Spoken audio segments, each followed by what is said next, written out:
지난 시간에 우리는 사도행전 2장을 본격적으로 다루기 전에 한 가지 중요한 질문을 생각했습니다. 구약에서도 성령님이 임재하셨습니다. 그렇죠? 여러 번 임재하셨습니다. 창조 때에도 하나님의 영이 수면 위에서 운행을 하셨고, 또 사사들에게도 임하고 왕들에게도 임하셨고, 또 선지자들에게도 임하셨고, 성막을 만드는 브살렐에게도 임하셨습니다.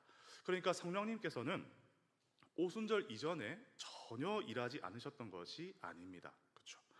그런데 사도행전 2장에 오면은 마치 성령님이 그 이전에는 한 번도 임하신 적이 없는 것처럼 임하시는 모습이 나오죠. 새롭게 임하시는 것 같이 기록이 됩니다. 그래서 우리는 물었습니다. 구약에도 성령님께서 임재하셨습니다. 임하셨는데 왜 또 오순절에 성령님께서 강림하십니까? 그 질문에 대해서 지난 시간에 조금 길게 살펴봤습니다. 결론은 이거였죠. 오순절에 임하신 성령은 단지 그냥 능력을 주시는 영이 아니시라 부활하시고 승천하신 예수 그리스도께서 보내시는 그리스도의 영이시다. 성령님은 예수 그리스도를 생각나게 하고 깨닫게 하시고 알게 하시고 만나게 하시는 그런 분이십니다. 성령님께서 오시면 눈에 보이지 않는 예수님이 우리 영혼에 선명하게 보여집니다. 드러납니다. 예수님께서 하신 말씀이 생각나고 예수님께서 이루신 일들이 믿어지고 예수님께서 지금도 살아계셔서 우리를 다스리신다는 그 사실이 우리 안에서 실제가 되는 것이죠. 통치를 받게 됩니다. 그러니까 오순절 성령 강림은 예수님께서 떠나가신 후에 제자들을 버리신 일이 아닙니다. 오히려 예수님께서 성령님을 통해서 자기 백성 가운데 더 깊게, 더 넓게, 그리고 더 실제적으로 임하신 사건입니다. 여기까지가 지난주에 살핀 내용이었습니다. 그런데 오늘 또 같은 본문으로 한 번 더 살펴볼 겁니다. 그만큼 사도행전 2장 1절에서 오늘 3절까지 읽었지만 4절까지는요 굉장히 중요한 본문인 거죠. 짧습니다. 4절밖에 안 됩니다. 그런데 이 4절 안에 구약의 수많은 약속들이 집약되어 있습니다. 이 본문은요 그냥 어느 날 갑자기 이상한 종교 현상이 일어난 이야기가 아닙니다. 구약의 절기, 구약의 예언, 구약의 율법, 하나님 나라의 약속, 새 언약의 약속들이 한꺼번에 다 터져 나오고 성취되어지는 그런 장면인 것이죠. 그래서 이 본문을 천천히 세밀하게 살펴보려고 하는 것입니다. 오늘은 그 중에서도 1절입니다. 1절을 중심으로 보겠습니다. 1절, 오순절 날이 이미 이르매 그들이 다 같이 한 곳에 모였더니. 오늘 우리가 생각할 질문은 이겁니다. 왜 하필 오순절입니까? 왜 하필 오순절에 오셨습니까? 이겁니다. 성령님께서 임재하실 거면 예수님께서 승천하시자마자 바로 보내셔도 되잖아요. 그렇죠? 예수님께서 부활하신 후에 40일 동안 제자들과 함께 이렇게 제자들에게 나타나셔서 하나님 나라의 일들을 알려주셨습니다. 그리고는 승천하셨죠. 그러면 승천하신 바로 그날 바로 성령님을 보내셔도 되잖아요. 혹은 아니면 다음 날 보내셔도 됩니다. 그렇죠? 그런데 예수님께서는 제자들에게 기다려라 라고 하시죠. 기다려라고 하시고 그 후에 예수님께서 승천하신 뒤 열흘 뒤에 10일 뒤에 성령께서 임재하십니다. 부활 후에 40일 동안 예수님께서 나타나셨고 그 후에 승천하셨고 그로부터 열흘 후, 그러니까 6월절로부터 50일째 딱 되는 날에 그때 성령님께서 임하신 것입니다. 그날이 바로 오순절인 것이죠. 오순절이란 말 자체는 5오자의 열순자입니다.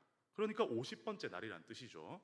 헬라어로도 펜테코스테라고 해서 곧 50일째 되는 날이란 뜻입니다. 그럼 어디로부터 50일째죠? 아까 처음 말씀드렸는데 6월절이죠. 바로 6월절로부터 50일째 되는 날, 그게 오순절인 것입니다. 여기서 우리는 중요한 힌트를 얻을 수가 있습니다. 예수님께서는 6월절에 십자가에 못 박혀 죽으셨습니다. 그렇죠? 6월절에 십자가에 못 박혀 죽었어요. 왜 하필 6월절이었을까요? 예수님께서 진정하고 참된 6월절 어린 양이시기 때문입니다. 네, 그렇죠. 출애굽 때 이스라엘 백성들은 어린 양을 잡고 그 피를 문설주와 임방에 발랐습니다. 그 밤에 하나님의 심판이 애굽을 지나갑니다. 근데 이 심판이 지나갈 때 어린 양의 피가 있는 집은 심판을 받지 않고 넘어가게 됩니다. 네, 죽음이 넘어간 거죠. 그래서 건너가고 넘어갔다고 해서 6월절인 것입니다. 예수님께서는 바로 그 6월절에 실체로 오셨습니다. 세상 죄를 지고 가는 하나님의 어린 양으로 이 땅에 오셔서 우리 대신 십자가에서 피 흘려 죽으셨습니다. 그리고 그 유월절 어린 양의 피로 말미암아 우리를 향했던 죽음이 우리를 넘어간 겁니다. 그러므로 예수님께서 유월절에 죽으신 것은 절대 우연이 아닙니다. 하나님의 구원 계획 속에서 정확하게 정하신 날이었던 것이죠. 그런데 성령님께서 임하신 이날, 이 성령 임재하신 오순절 날도 그냥 아무 날이 아닌 겁니다. 6월절로부터 딱 50일째 되는 날 오순절에 임재하셨습니다. 그렇다면 이걸 보면서 우리가 자연스럽게 이해할 수 있겠죠. 깨달을 수 있습니다. 하나님께서 이 날을 특별히 고르셨구나. 오순절이란 절기 안에 담긴 그 뜻이 성령 강림을 통해서 성취되고 이루어지는구나. 이렇게 생각을 해야 되는 것입니다. 물론 칼빈 선생님께서는요, 이 부분을 굉장히 간단하게 정리를 하십니다. 뭐라고 하시냐면, 왜 오순절에 성령님께서 임하셨는가? 왜? 사람들이 제일 많이 모인 날이기 때문이다. 이렇게 정리를 하십니다. 이것도 맞는 말입니다. 실제로 그렇거든요. 이스라엘은 이제 큰 절기가 3개가 있습니다. 방금 말씀드렸던 유월절, 그리고 오순절, 그리고 하나가 초막절이 있죠. 오순절은 다른 이름으로 맥추절 또는 칠칠절이라고 불렀습니다. 그리고 초막절은 수장절이라고도 불렀죠. 그러니까 이름은 여러 개지만 크게 보면 3가지 절기입니다. 3절기인데 유월절, 오순절, 초막절, 이 3절기가 있습니다. 이 3절기에는 이스라엘 남자들이 예루살렘으로 올라와야 했습니다. 외국에 흩어져 살던 유대인들도 이때만큼은 예루살렘으로 다 모여드는 거죠. 다 올라와야 했습니다. 그러니까 예루살렘에 사람이 엄청나게 많았겠죠. 굉장히 많았습니다. 각 지역에서, 각 나라에서, 각 언어권에서 사람들이 막 모입니다. 그런데 바로 그때 성령님이 임하셨습니다. 그리고는 각 사람이 자기들의 언어로 하나님의 큰 일들을 듣게 되는 것이죠. 그러니까 이 사건은 결국 순식간에 퍼질 수밖에 없습니다. 왜죠? 오순절에 모였던 사람들이 오순절이 끝나고 자기 지역으로 다 흩어지면 그러면 자연스럽게 그들이 들었던 하나님의 큰 일, 복음을 전하게 되겠죠. 복음이 엄청난 속도로 퍼져나가는 것입니다. 그리고 또 실제로 사도행전을 보시면은 뒤에 이제 예루살렘의 핍박이 일어나고 성도들이 다 흩어집니다. 그때도 복음이 사방으로 퍼져나가는 그 모습을 확인할 수가 있죠. 그러니까 오순절에 성령님께서 임하신 이유 중에 하나는 복음이 빠르게 번져가기 위해서인 것입니다. 이렇게 많은 사람들이 모인 날에 하나님께서 자기의 일을 드러내신 것이죠. 그런데 이것만으로는 또 부족합니다. 이것만으로는 부족해요. 왜냐하면 1절의 표현이 심상치가 않기 때문입니다.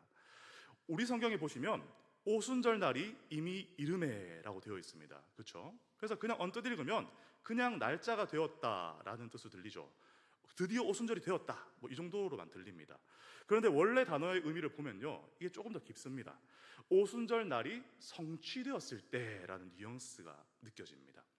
단순히 시간이 찼다는 말이 아니라 그 절기가 가리키는 의미가 드디어 이루어졌다, 드디어 성취되었다라는 의미인 거죠. 그러니까 누가는 그냥 달력상 오순절이 되었다라고 말하는 것이 아닙니다. 구약에서 하나님께 주신 오순절, 맥추절, 칠칠절의 의미가 이날 다 성취됐다, 다 이루어졌다라고 말하고 있는 겁니다. 그러면 당연히 따라 나오는 질문은 이것이죠. 오순절은 도대체 무엇을 가리키는 절기였습니까? 그리고 성령 강림은 이 오순절을 어떻게 성취한 거죠? 자, 크게 2가지를 생각해 보겠습니다. 첫 번째, 오순절은 첫 열매의 절기입니다. 구약 성경에서 오순절은 맥추절 또는 칠칠절이라고 불렸습니다. 맥추절이라는 말이 무슨 뜻입니까? 밀이나 보리를 추수하는 그런 절기라는 뜻이죠. 이스라엘 백성들은 유월절 이후 50일째 되는 날에 첫 수확을 하나님께 드렸습니다. 출애굽기 23장 16절에 보면 이렇게 말씀하시죠. 맥추절을 지키라. 이는 내가 수고하여 밭에 뿌린 것의 첫 열매를 거둠이니라. 맥추절은 한 해의 첫 추수를 하나님께 올려드리는 절기였습니다. 하나님께서 주신 땅에서 하나님께서 자라게 하신 그 곡식의 첫 열매를 거두고 그 첫 열매를 하나님께 감사함으로 드리는 날, 이 날인 것이죠. 맥추절. 그러면 사도행전 2장에서 맥추절, 즉 오순절에 무슨 일이 일어납니까? 여기서 성령님께서 임하십니다. 베드로가 설교합니다. 그리고 사람들의 마음이 찔립니다. 형제들아, 우리가 어찌할꼬? 베드로가 말합니다. 너희가 회개하여 각각 예수 그리스도의 이름으로 세례를 받고 죄사함을 받으라. 그리고 41절에 보시면 그 말을 받은 사람들이, 복음을 받은 사람들이 세례를 받았고 그날에 제자의 수가 3천이나 더했다고 말합니다. 한 번의 설교로 3,000명이 회심하는 놀라운 구원 역사가 일어난 것입니다. 저는 바라기로는 설교 쓰면서 생각한 건데요, VIP 전도잔치에서 이런 3,000명이 회심한 역사가 있기를 바랍니다. 아멘. 네. 자, 한 번의 설교로 3,000명이 회심하는 이런 놀라운 역사가 일어났는데요, 이 구원 역사, 자, 이것이 무엇입니까? 신약교회의 첫 주수입니다. 신약교회의 첫 주수인 것이죠. 오순절은 맥추절, 첫 열매의 절기였고 그날 성령님께서 임하셔서 첫 열매를 거두셨습니다. 예수님께서 십자가에 죽으시고 부활하신 후에 성령께서 임하셔서 처음으로 대규모의 회심을 일으키시고 신약교회를 딱 세우신 것입니다. 그러니까 오순절 성령 강림은 구약의 맥추절을 성취한 사건인 것이죠. 첫 열매를 드리는 절기에 성령님께서 놀라운 첫 영적 추수를 이루신 사건입니다. 여기서 우리가 기억해야 될 게 있습니다. 그러면 이 추수의 주인이 누굽니까? 추수의 주인 누구입니까? 바로 성령님이시죠. 사람이 아닙니다. 성령님이십니다. 교회는 사람이 세우는 것이 아닙니다. 물론 베드로 설교했습니다. 사도들이 증언했습니다. 사람들이 회개했습니다. 그러나 이 모든 일의 주인은 성령 하나님이십니다. 성령께서 임하셨고 성령께서 말씀을 사용하셨고 성령께서 사람들의 마음을 찌르셨고 성령께서 3,000명을 주님께로 돌아오게 하셨습니다. 이 사실은 우리에게 두 가지 마음을 줍니다. 한 가지 마음, 먼저 첫 번째 마음은 뭐냐면요, 하나는 소망입니다. 오늘날 교회를 보면요, 우리가 낙심할 때가 많습니다. 한국 교회를 보면 낙심이 되고 때로는 우리 교회를 보아도 낙심될 때가 있을 수도 있습니다. 잘은 없습니다. 근데 있을 수 있습니다. 왜냐하면 연약한 그 용서받은 죄인들의 모임이기 때문이죠. 초대교회의 모습과 비교하면 우리는 얼마나 부족합니까? 저는 얼마나 부족하겠습니까? 우리는 얼마나 성령의 능력을 의지하지 않고 얼마나 사람의 방법과 열심과 계산으로 움직입니까? 그런데 여러분, 그렇다고 해서 낙심만 하면 안 되겠죠. 낙심만 하면 안 됩니다. 왜냐하면 교회의 추수는 사람이 하는 것이 아니기 때문입니다. 성령께서 첫 추수를 시작하셨다면 마지막 추수도 성령님께서 이루실 것입니다.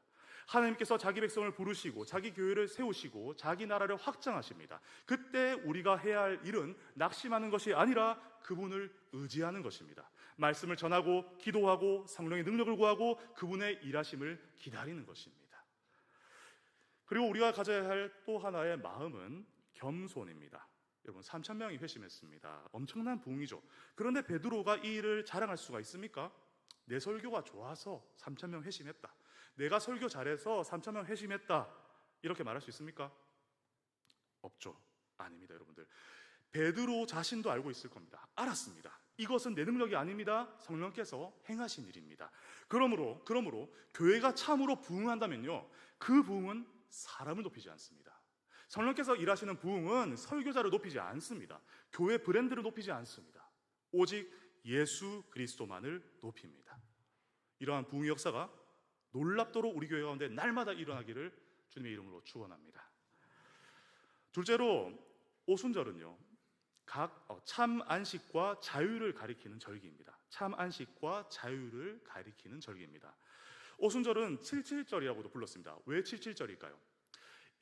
일주일이 7번 지난 후, 그러니까 7.7 49일 한 그 다음에 50일째 되는 날, 그 다음 날이 50일째 되는 날이 그날을 지키는 절기였기 때문에 7.7절이라고 부르는 겁니다. 성경에서 7이라는 숫자는 안식과 완성을 가리킵니다. 하나님께서 6일 동안 창조하시고 7일째 안식하셨고, 그래서 이스라엘은 7일째 되는 날에 안식일을 지켰죠. 또 7년째에는 뭘 지킵니까? 안식년을 지킵니다. 그렇죠. 그리고 안식년이 7번이 지나갑니다. 또 7, 7, 49. 49년이 된 그 다음 해 50년째 해에는 희년을 지켰습니다. 희년이 되면 어떻게 됩니까? 희년이 되면 종되었던 자들이 자유를 얻습니다. 또 빚 때문에 팔렸던 땅이 돌아옵니다. 무너졌던 삶이 회복됩니다. 계속 가난해했던 사람이 다시 시작할 기회를 얻을 수 있습니다. 그러니까 7 곱하기 7, 그리고 그 다음에 하나, 50. 49 이후의 50은 안식의 완성, 자유의 회복, 새로운 시작을 가리키는 것입니다. 오순절도 그렇습니다. 여러분, 오순절 이후에 6월절 이후에 50일째 되는 날 하나님께서 성령을 보내셨습니다. 이것은 성령님께서 오셔서 새로운 안식, 참 자유, 새로운 창조를 주시고 시작하신다는 뜻입니다. 인간은 죄로 인해서 참 안식을 잃어버렸습니다. 쉼을 잃어버렸습니다. 자유를 잃어버렸습니다. 하나님 없이 살면 자유로울 것 같지만 사실은 죄의 종이 되죠. 자기 욕망의 종이 되고 돈의 종이 되고 사람의 인정의 종이 되고 두려움의 종이 됩니다. 그런데 성령님께서 임하시면 우리를 그리스도 안에서, 예수 그리스도 안에서 자유하게 하십니다. 성령님께서 임하시면 우리가 더 이상 죄의 종으로 살지 않습니다. 성령께서 임하시면 하나님을 사랑하는 것이 더 이상은 억지가 아니고 기쁨이 되고, 이웃을 사랑하는 것이 손해가 아니라 나의 영광이 됩니다. 이것이 오순절이 가리키는 두 번째 의미입니다. 그런데 여기서 더 깊은 의미가 있습니다. 오순절은요, 율법을 받은 날과도 연결이 됩니다. 출애굽기 19장 1절에 보시면 이스라엘 자손이 애굽 땅을 떠난 지 셋째 달에 시내 광야에 이르렀다고 합니다. 이스라엘이 애굽을 떠난 날은 6월절이었습니다. 그렇죠. 그리고 6월절로부터 그 후 50일쯤 되었을 때 그때 그들이 시내산에 이릅니다. 거기서 하나님께서 모세를 부르시고 율법을 주시죠.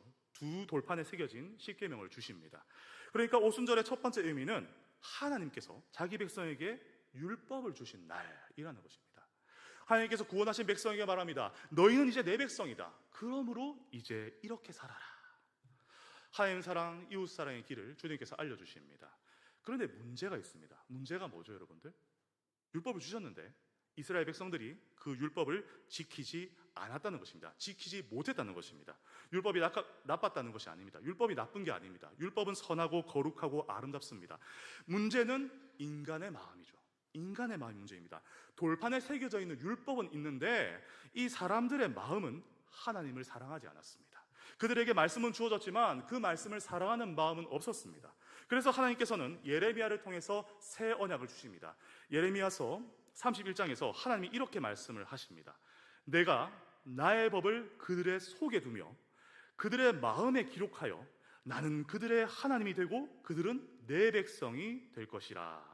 여기서 핵심은 이겁니다. 옛 언약에서는 하나님의 법이 돌판에 새겨졌습니다. 그런데 새 언약에서는 하나님의 법이 마음판에 새겨집니다. 누가 그렇게 하시죠? 성령 하나님께서 우리의 마음판에 말씀을 아로새기십니다. 고린도후서 3장에서도 바울은 말합니다. 너희는 그리스도의 편지니 이는 먹으로 쓴 것이 아니요 오직 살아계신 하나님의 영으로 쓴 것이며 또 돌판에 쓴 것이 아니요 오직 육의 마음판에 쓴 것이라. 성령님께서 우리 마음판에 하나님의 말씀을 새기십니다. 이게 오순절 성령 강림의 가장 깊은 의미예요. 성령님께서 오셔서 정말 돌과 같은 우리 마음에 하나님의 정과 망치로 그분의 말씀을 아로새기십니다. 이 말은 단순히 성경 구절을 많이 외우게 하신다 이런 뜻이 아닙니다. 물론 성경을 기억하기도 하시죠. 하지만 그것보다도 더 깊습니다. 성령님은 우리로 하여금 하나님의 말씀을 사랑하게 하십니다. 하나님의 뜻을 즐거워하게 하십니다. 전에는 하나님의 명령이 귀찮은 짐처럼 여겨졌습니다. 전에는 거룩하게 살라는 말씀을 들으면 답답했습니다. 전에는 이웃을 사랑하는 말을 들으면 내가 손해보는 것 같았습니다. 전에는 나그네를 돌보고 고아와 과부를 돌보고 가난한 자에게 나누어 주라는 이 말씀이 내 것을 빼앗기는 것처럼 느껴졌습니다. 그런데 성령님이 임하시면 마음이 바뀝니다. 마음을 바꾸십니다. 하나님 사랑하는 것이 내 기쁨이 되고요. 하나님 사랑을 이웃 사랑으로 옮겨가서 이웃을 사랑하는 것이 나의 영광이 됩니다. 거룩이 더 이상 지겨운 것이 아니고요. 아름답고 영광된 것으로 보이기 시작합니다. 하나님의 뜻대로 살지 못하는 게 오히려 그게 내 손해인 것처럼 보이게 됩니다. 이것이 성령께서 마음판에 말씀을 새기시는 일입니다. 그래서 사도행전 2장 후반부에는 놀라운 공동체의 모습이 드러나는 것이죠. 믿는 사람이 다 함께 있어 모든 물건을 서로 통용합니다. 재산과 소유를 팔아서 각 사람의 필요를 따라서 나누어 줍니다. 날마다 마음을 같이해서 성전에 모이기를 힘쓰고요. 집에서 떡을 떼면서 기쁨과 순전한 마음으로 음식을 함께 먹습니다. 여러분들, 이거는 갑자기 생겨난 이상한 공동생활이 아닙니다. 구약의 율법이 원래부터 요구하던 삶인 것이죠. 하나님께서 이미 구약에서 가난한 형제에게 이자 받지 말라고 하셨습니다. 나그네를 사랑하라고 하셨고요. 과부와 고아들을 돌보라고 하셨습니다. 구약 성경 전체에서 나그네를 대접하라는 명령이 계속해서 반복되고 고아와 과부를 돌보라는 명령이 계속해서 반복이 됩니다.